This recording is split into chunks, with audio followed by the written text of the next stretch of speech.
Ray Martin short question. স্কুলের ক্লাসে 10-এর 100 জন ছাত্রের ওজনের পরিসংখ্যা থেকে মধ্যমা নির্ণয় করো। এখানে ওজন দেওয়া আছে কতগুলো, 44 কিগ্রা। তার পরিসংখ্যা হচ্ছে 44 কিগ্রা ওজনের ছাত্রের সংখ্যা হচ্ছে 12, 45 কিগ্রা ওজনের ছাত্রের সংখ্যা 15, 46 কিগ্রা ওজনের ছাত্রের সংখ্যা হচ্ছে 23, 47 কিগ্রা ওজনের ছাত্রের সংখ্যা হচ্ছে 20, 48 কিগ্রা ওজনের ছাত্রের সংখ্যা হচ্ছে 15, 49 কিগ্রা ওজনের ছাত্রের সংখ্যা হচ্ছে 15। এখান থেকে মধ্যমা নির্ণয় করতে হবে। তাহলে প্রথমে এই টেবিল থেকে কি বার করতে হবে, সমযৌগিক পরিসংখ্যা, পরিসংখ্যাগুলো পরপর যোগ করতে হবে। প্রথমে আছে 12, তারপর 12-র সঙ্গে 15 যোগ করলে হচ্ছে 27, 27 প্লাস 23 সমান হচ্ছে 50, 50 প্লাস 20 সমান 70, 70 প্লাস 15 85, 85 প্লাস 15 সমান হচ্ছে 100। আচ্ছা, যেটা লাস্টে হলো সেটা সমান ক্যাপিটাল এন ধরা হয়। মধ্যমা বার করতে গেলে প্রথমে বার করতে হবে n/2 কত। n/2 হচ্ছে 100/2 সমান 50।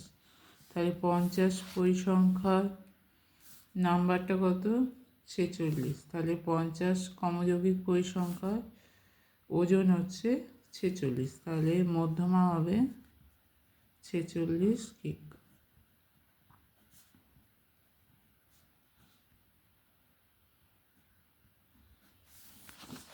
আচ্ছা, তারপরে শর্ট কোশ্চেন। 100 টাকার 10% চক্রবৃদ্ধি সুদের হারে 121 টাকা হলে সময় কত। তাহলে এখানে আসল হচ্ছে পি হচ্ছে 100 টাকা, সুদের হার আর হচ্ছে 10%, সমূল চক্রবৃদ্ধি সুদের হারে 121 টাকা হলে সমূল চক্রবৃদ্ধি সমান 121, সমূল চক্রবৃদ্ধি সমান হচ্ছে 121।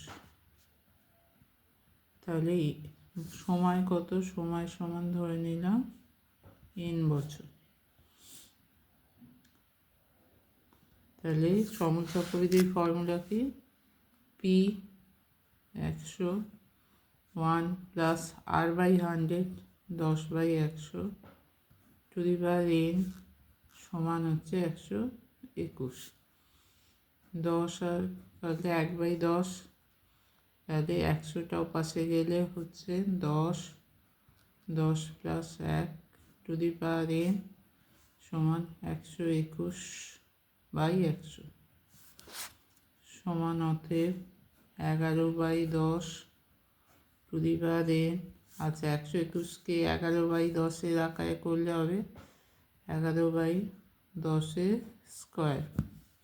11 স্কোয়ার হচ্ছে 121 আর 10 স্কোয়ার হচ্ছে 100।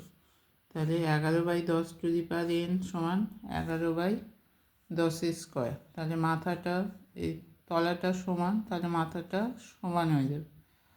অতএব n সমান হচ্ছে 2। তাহলে সময় এখানে কত, সময় সমান হচ্ছে 2 বছর।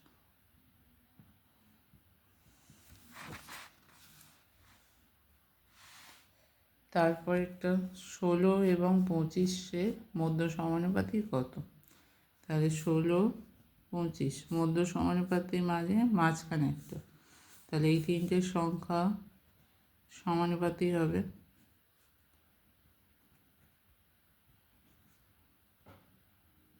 তাহলে সমানুপাতি হলে প্রথম দুটোর অনুপাত সমান লাস্টের দুটোর অনুপাত। 16:x সমান x:25, 16/x সমান x/25। 25। এক্স স্কোয়ার সমান 16 × 25। এক্স সমান হচ্ছে √16 × 25। 16 বর্গমূল হচ্ছে 4, 25 বর্গমূল 5, তাহলে 4 × 5 20। তাহলে 16 এবং 25 মধ্য সমানুপাতি হচ্ছে 20। তাহলে অতএব মধ্য সমানুপাতি